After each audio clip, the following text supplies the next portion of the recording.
Hello students, कैसे हैं सब लोग। Good afternoon. चलिए, आज हम आपके लिए लेके आए हैं सीएमए इंटर डायरेक्ट टैक्स के स्टडी मटेरियल के ट्रू एंड फॉल्स के आंसर्स आप कहेंगे कि सर बुक में भी दे रखे हैं, ठीक है, पर बेटा वहां पे कई क्वेश्चंस के आपको लॉजिक समझ में नहीं आएंगे जो हम आपको यहाँ पे देंगे, ठीक है। विदाउट लॉजिक क्वेश्चन को पढ़ना ऐसा ही है कि जैसा बिना सोचे समझे कुछ काम को करना, ठीक है। तो अगर आपको ट्रू एंड फॉल्स में प्रॉब्लम आ रही है तो आप हमारा ये वीडियो जरूर देखें, जो आपके लिए काफी यूजफुल रहेगा। ओके, तो चलिए शुरू करते हैं। Question number 1। क्वेश्चन नंबर 1 में बोला गया, where a person does basic operation in a land and later sells the saplings grown by him in a nursery owned by him, the same will be agriculture income। मतलब एक जमीन पे basic operation करते हैं, वहां पे कुछ चीजें उगाते हैं, फिर उनसे पौधों को निकाल के उनको बेचते हैं, आप ये बोलिए, तो उसे एग्रीकल्चर इनकम कहा जाएगा। पहला point, if the basic operation are not done, basic operation ये नहीं करता, ठीक है, वो किसी और से करवाता है, और ये तो सिर्फ पौधों को बेचने का काम करता है नर्सरी में, तो भी वो इनकम एग्रीकल्चर इनकम होगी। क्या ये बात सही है? तो बेटा इसका जवाब होगा यस, क्योंकि नर्सरी की जो इनकम होती है, ये जवाब होगा ट्रू, क्योंकि नर्सरी की जो इनकम होती है वो एग्रीकल्चर इनकम ही होती है, चाहे आप बेसिक ऑपरेशन करें और चाहे आप बेसिक ऑपरेशन ना करें। नर्सरी की इनकम को स्पेसिफिकली बेसिक एग्रीकल्चर इनकम में लिया गया है, और जो कि एग्जम्प्ट है। ओके, चलिए दूसरे क्वेश्चन पे आते हैं। दूसरा क्वेश्चन कह रहा है, short term capital gain arising from the sale of listed share through a recognized stock exchange for which security transaction tax has been paid will be charged to the tax at the concessional rate। हमने आपको बता रखा है कि वो STCG जो listed share पे होता है, रिकॉग्नाइज स्टॉक एक्सचेंज में होता है, और जिन पे एसटीटी का पेमेंट होता है, वो सेक्शन 111A में कवर होता है, और उस पर 15% की रेट से टैक्स लगता है। यही यहाँ पे कहा गया है, इसका मतलब ये कथन सत्य है, इसका मतलब ट्रुथ है। सेकेंड क्वेश्चन भी सही है, ट्रुथ है। क्वेश्चन नंबर 3 पे आते हैं। Share of private limited company held for 15 months before it sale is a long term. नहीं, ऐसा तो नहीं होता। प्राइवेट कंपनी के लिए आपको 24 महीने शेयर को होल्ड करना पड़ता है, ठीक है, तब वो जाके लॉन्ग टर्म होता है। मतलब 24 महीने से ज्यादा उसको रख के बेचेंगे तो लॉन्ग टर्म होगा, वरना शॉर्ट टर्म रहेगा। तो ये हमारा हो जाएगा फॉल्स। ओके, चलिए क्वेश्चन नंबर 4।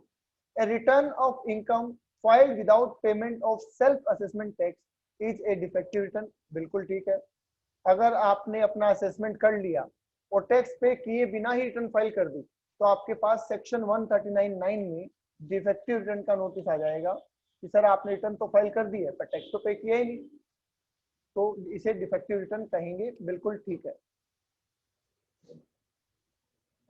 ओके, चलते हैं क्वेश्चन नंबर 5 पे। Profit from growing and manufacturing T in India is fully exempted. देखिए यहाँ पे झूठ बोल गया है, फुल्ली एग्जेम्प्टेड नहीं है, पार्शियली एग्जेम्प्टेड है, क्योंकि 60-40 का रेशियो होता है, हमने पढ़ा है। तो यहीं पे ये हो जाएगा फॉल्स। 60% एग्रीकल्चर होता है,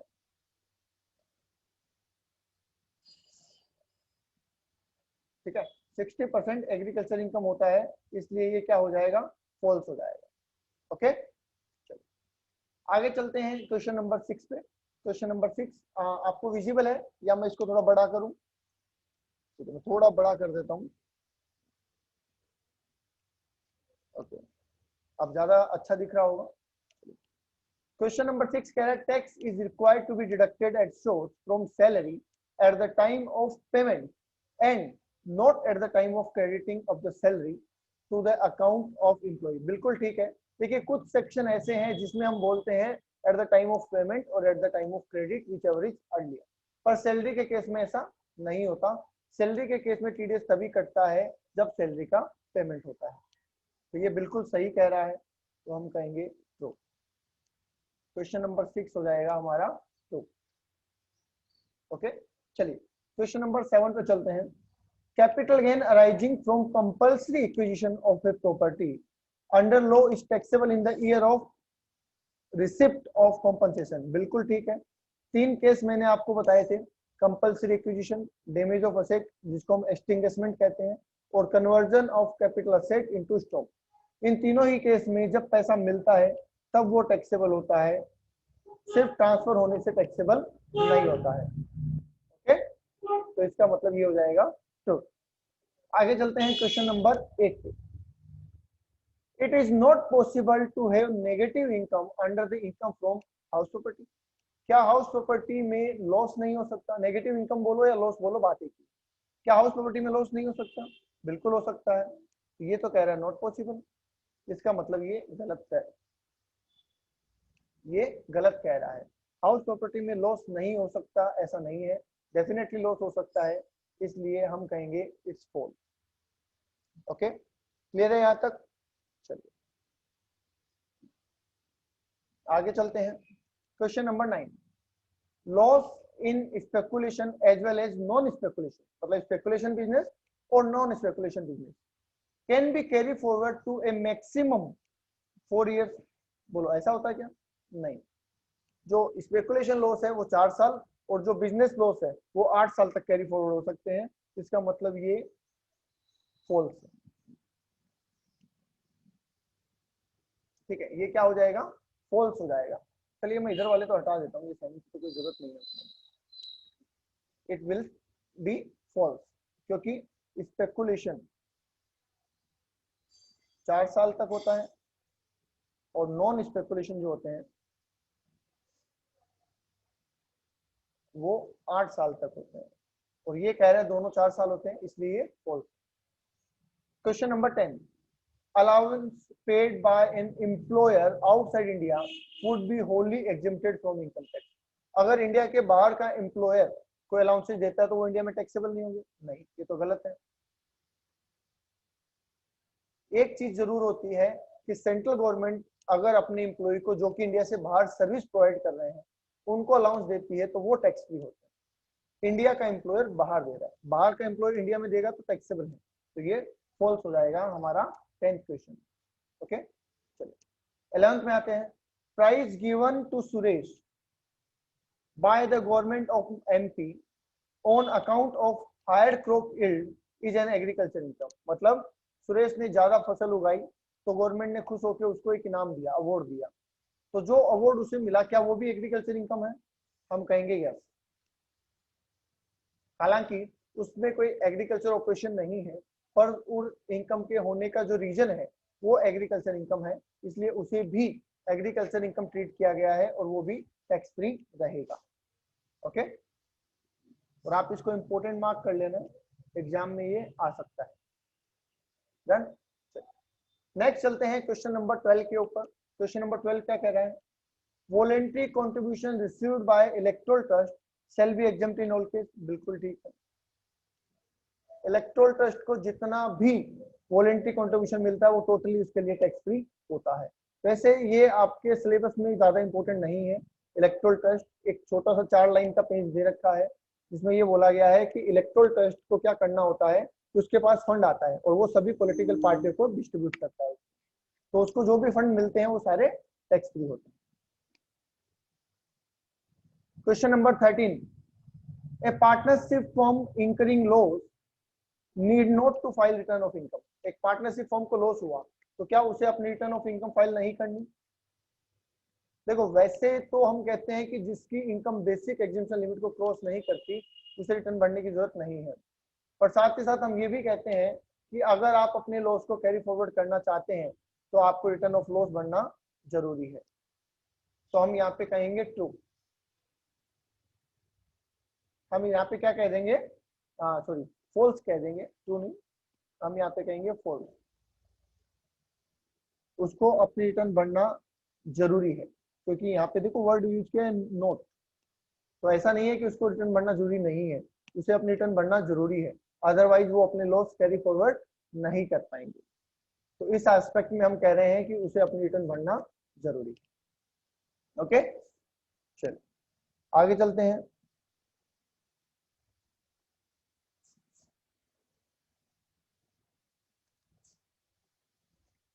एक सेकेंड।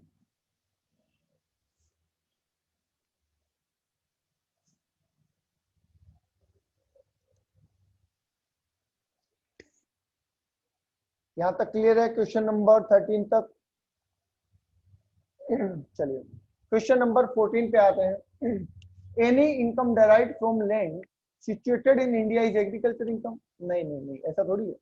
मतलब इंडिया में किसी भी जमीन से कुछ भी कमाओ, सब एग्रीकल्चर है। सिर्फ एग्रीकल्चर लैंड से जो आप कमाएंगे वो भी एग्रीकल्चर ऑपरेशन करके, वो एग्रीकल्चर इनकम में आएगी। सारी इनकम एग्रीकल्चर में नहीं आती। ओके, क्योंकि इसमें तो लिख दिया derive from land situated in India. अब इंडिया में तो कहीं पे भी हो सकती है, गांव में, शहर में, कॉमर्शियल, रेजिडेंशियल, एग्रीकल्चर, सब एग्रीकल्चर इनकम में कवर नहीं। Question number 15, allowances payable to central government employee for serving outside India. अभी थोड़ी देर पहले ही मैंने आपको बताया था कि अगर सेंट्रल गवर्नमेंट एम्प्लॉई को या गवर्नमेंट एम्प्लॉई को इंडिया से बाहर काम करने के लिए कोई अलाउंस मिलते हैं तो वो टोटली टैक्स फ्री होते हैं। तो यस, इट्स ट्रू कि ये पूरा एग्जाम होगा। ओके, चलिए question number 16, telephone provided to an employee at his resident is a tax free perquisite. बिल्कुल, टेलीफोन फैसिलिटी टैक्स फ्री होती है। टेलीफोन फैसिलिटी जो हम बोलते हैं, इनको इस इन शॉर्ट हम कहते हैं टेलीफोन फैसिलिटी, तो वो हर एम्प्लॉय के लिए टैक्स फ्री होती है क्योंकि उसको बेसिक नीड माना गया है। ठीक है, tax return preparers are employ of income tax department. नहीं, देखिए ये आपको वैसे समझ में नहीं आया होगा, इसका मैं रीजन बता दूं। टीआरपी एक पर्सन होता है जिसको हम बोलते हैं टैक्स रिटर्न प्रिपेयर। जैसे सीए होता है, सीएमए होता है, सीएस होता है, एमबी होता है। ठीक है, ये तो प्रोफेशनल्स हो गए। ठीक है, जैसे आप कहते हैं ना ई मित्र वाला होता है, वैसे ही टीआरपी भी एक पर्सन होता है जिसको बोलते हैं टैक्स रिटर्न प्रिपेयर। अब वो बंदा लोगों की रिटर्न फाइल करता है। ठीक है, पर वो इंडिविजुअल अपना काम कर रहा है, वो गवर्नमेंट के अधीन काम नहीं कर रहा है, इसलिए हम ये नहीं कहेंगे कि वो कोई डिपार्टमेंट का एम्प्लॉय है। तो ये कहना गलत हो जाएगा कि वो इनकम टैक्स डिपार्टमेंट का एम्प्लॉय है। नहीं, वो अलग से एक पर्सन है जो अपनी सर्विस प्रोवाइड कर रहा है। ओके, चलिए आगे चलते हैं। Question number 18, unabsorbed depreciation can be carry forward for a maximum period of 8 year. अभी थोड़ी देर पहले शायद हमने ऐसा कुछ पढ़ा था, नहीं? ओके, अनअब्जॉर्ब्ड डेप्रिसिएशन इनफिनिट पीरियड तक कैरी फॉरवर्ड होता है, उस पे 8 साल की कोई रेस्ट्रिक्शन नहीं है। अनअब्जॉर्ब्ड डेप्रिसिएशन पे 8 साल तक की कोई रेस्ट्रिक्शन नहीं है, उसको आप इनफिनिट पीरियड तक कैरी फॉरवर्ड कर सकते हैं। ओके, नेक्स्ट चलते हैं। Expenses of purchasing lottery tickets are deductible out of the winning from lottery under the heads of income from other sources. ये कहना चाह रहे हैं कि आपने 1000 रुपए की टिकट खरीदी। ठीक है, ये कहना चाह रहे हैं कि आपने 1000 रुपए की टिकट खरीदी और आपकी लॉटरी लग गई 1 लाख रुपए की, तो क्या आपको 99,000 पे टैक्सेबल देना है, टैक्स देना है? तो हम कहेंगे नहीं, आपको पूरे 1 लाख पे टैक्स देना है, क्योंकि सेक्शन 58 कहता है कि कैजुअल इनकम को कमाने के लिए किए गए किसी भी खर्चे की कोई डिडक्शन नहीं मिलती है। ठीक है, इसलिए हम कहेंगे फॉल्स। क्वेश्चन नंबर 19 हमारे लिए क्या हो जाएगा? फॉल्स हो जाएगा, क्योंकि लॉटरी टिकट को खरीदने के खर्चे की भी छूट उस लॉटरी इनकम में से नहीं मिलती है। ठीक है, ये एग्जांपल दिया था मैंने आपको। ओके, क्लियर है 19 तक? चलिए चले आगे। आगे लिखा है zero coupon bond sell be treated as short term capital asset if held for more than 12 month. 12 महीने से ज्यादा अगर होल्ड किया और 36 महीने से कम या 36 महीने तक होल्ड किया तो क्या zero coupon bond short term होंगे? नहीं, 12 महीने से ज्यादा होल्ड करते ही 12 महीने से ज्यादा होल्ड करते ही zero coupon bond long term हो जाते हैं। मतलब जीरो कूपन बॉन्ड के लिए जो होल्डिंग पीरियड है वो 12 महीने का है, 12 महीने तक शॉर्ट टर्म, 12 महीने के बाद लॉन्ग टर्म।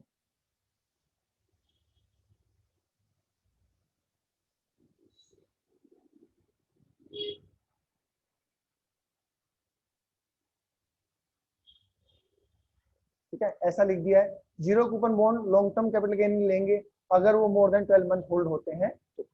ओके, चलो आगे चलते हैं। Question number 21, the income of minor child will always be included in the income of his और हर पेरेंट्स।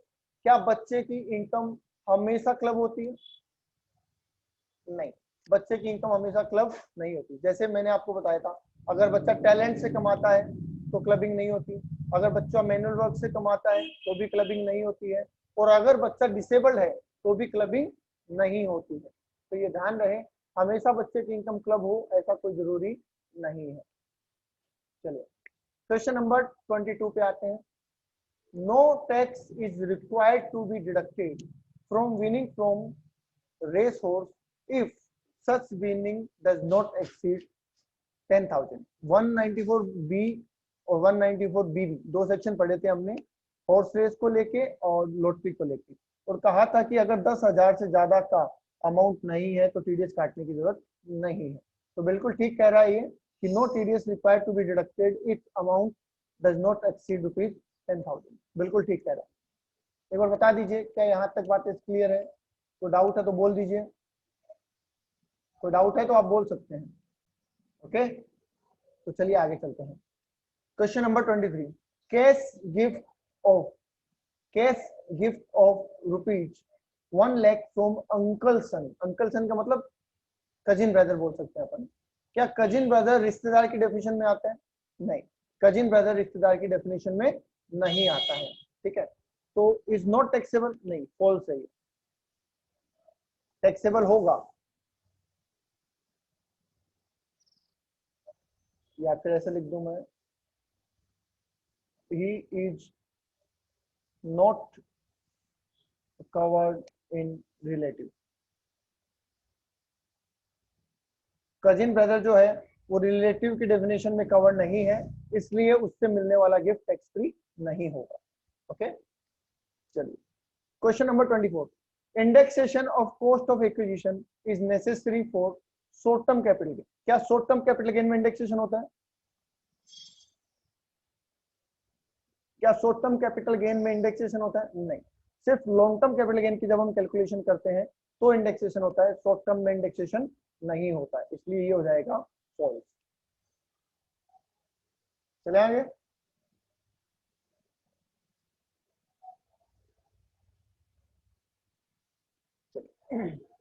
नेक्स्ट कह रहा है, a firm resident in India having total income of 1,46,000 is eligible to claim deduction under section 80D। देखिए ये जो income दे रखी है not relevant, इससे कोई फर्क ही नहीं पड़ता। फर्म है उसकी इनकम कितनी भी है उससे क्या फर्क पड़ता है? क्या फर्म का कोई मेडिकल ट्रीटमेंट होता है? नहीं, तो इसलिए 80D की डिडक्शन इसको नहीं मिलेगी।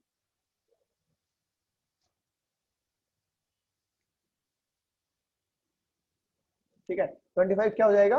फॉल्स, क्योंकि फर्म को 80D नहीं मिलता है। 80D सिर्फ इंसानों के लिए है, मेडिक्लेम सिर्फ इंसानों का होता है, फर्म का नहीं होता है। इसलिए उसकी इनकम कितनी है उससे कोई फर्क नहीं पड़ रहा, ये सिर्फ कंफ्यूज करने के लिए दे रखा है। आपको ध्यान ये रखना है कि फर्म को 80D, डबल डी और DD भी नहीं मिलता। चलिए आगे लिखा है, income arising from accretion. Accretion का मतलब होता है इनकम और इनकम बोल सकते हैं या इकट्ठा करना बोल सकते हैं। Of transferred property shall not be club. बिल्कुल ठीक कह रहा है, ये बोल रहा है कि क्या इनकम ऑन इनकम क्लब होती है? याद करो, मैंने आपको क्लबिंग के चैप्टर में पढ़ाया हुआ है कि इनकम ऑन इनकम क्लब नहीं होती है। तो वही चीज ये बोल रहा है कि income arising from the creation of transfer property shall not be club. बिल्कुल ठीक कह रहा है, इसलिए हम कह रहे हैं ट्रूथ। 26 क्या हो जाएगा? ट्रूथ हो जाएगा, क्योंकि ये क्लब में नहीं आएगा। ओके, चलिए आगे चलते हैं। क्वेश्चन नंबर 27, इसको मैं थोड़ा ऊपर कर लेता हूँ।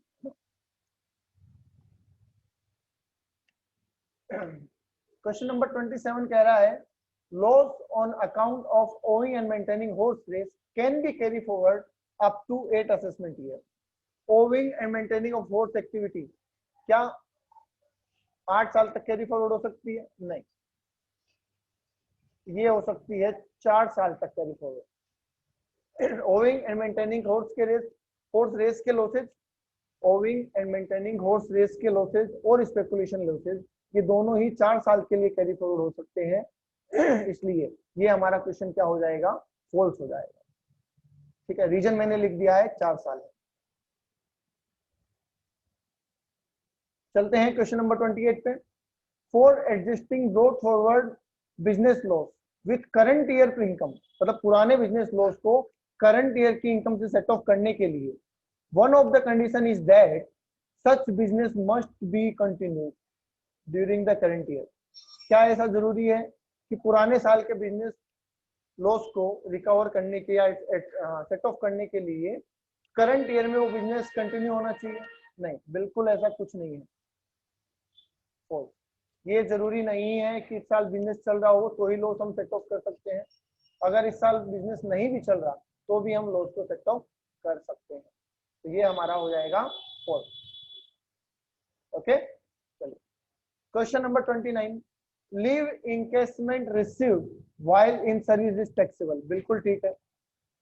अगर आपको छुट्टियों के बदले पैसा, सैलरी वाले चैप्टर में पढ़ा था, अनलीव सैलरी बोल दीजिए या लीव इनकेसमेंट बोल दीजिए, अगर आपको छुट्टियों के बदले पैसा मिला है और वो पैसा ड्यूरिंग द सर्विस मिला है तो फुल्ली टैक्सेबल है, और ऑन रिटायरमेंट मिला है तो उसका कुछ अमाउंट टैक्स फ्री होता है, जिसकी हम कैलकुलेशन करते हैं। ओके, चलिए लास्ट क्वेश्चन है आज का और हमारी बुक का। Reasonable expected rent can not exceed standard rent. जो हमारा एक्सपेक्टेड रेंट होता है वो स्टैंडर्ड रेंट से ज्यादा नहीं हो सकता। बिल्कुल सही बात है, क्योंकि हम क्या लेते हैं, म्युनिसिपल वैल्यू और fair rent whichever is higher, और जो हायर आता है उसको स्टैंडर्ड रेंट से कंपेयर करते हैं विच एवर इज लोअर। तो लोअर लेने पे जो आता है उसको हम क्या बोलते हैं, एक्सपेक्टेड रेंट। इसलिए ध्यान रहे कि कभी भी reasonable expected rent standard rent से ज्यादा नहीं हो सकता। ये बात बिल्कुल सही। ओके, तो सारे क्वेश्चंस मैंने आपको करवा दिए हैं ट्रू एंड फॉल्स के। कैसा लगा आज का वीडियो कमेंट बॉक्स में जरूर बताएं। अगर अच्छा लगा हो तो लाइक भी करें और अपने दोस्तों के साथ शेयर भी करें ताकि उनकी भी हेल्प हो सके। और अगर चैनल को सब्सक्राइब नहीं किया है तो वो भी कर लें ताकि अदर सब्जेक्ट के वीडियोस भी आप तक पहुंच पाए। Okay, thank you, take care, bye bye.